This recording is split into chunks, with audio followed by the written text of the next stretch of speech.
Avec cette déclaration du gouvernement de la République du Ghana, le gouvernement du Ghana exprime sa profonde préoccupation face aux récents développements en Côte d'Ivoire voisine, à savoir les multiples attaques qui auraient été perpétrées par des assaillants armés contre les postes de police et les camps de gendarmerie à Abidjan et à Noé du côté ivoirien de la frontière d'Eloubo. Ces développements ont eu pour conséquence la fermeture des frontières terrestres, aériennes et maritimes avec le Ghana le vendredi 21 septembre 2012. Nous sommes cependant heureux de noter qu'après observation des mouvements transfrontaliers entre les deux pays,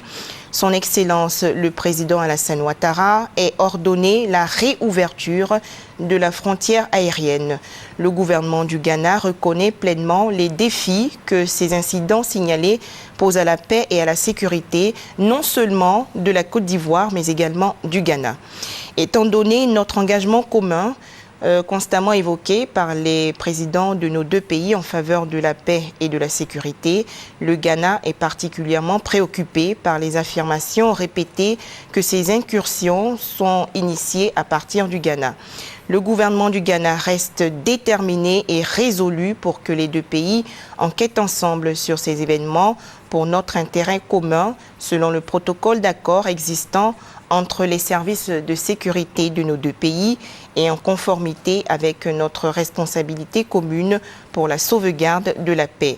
Nous tenons à souligner que le Ghana ne permettra pas que l'hospitalité offerte aux réfugiés de la Côte d'Ivoire soit interprétée comme une opportunité pour planifier et exécuter toute action tendant à porter atteinte à la souveraineté et aux efforts de paix et de réconciliation entrepris par le gouvernement ivoirien sous la direction engagée du président Alassane Ouattara.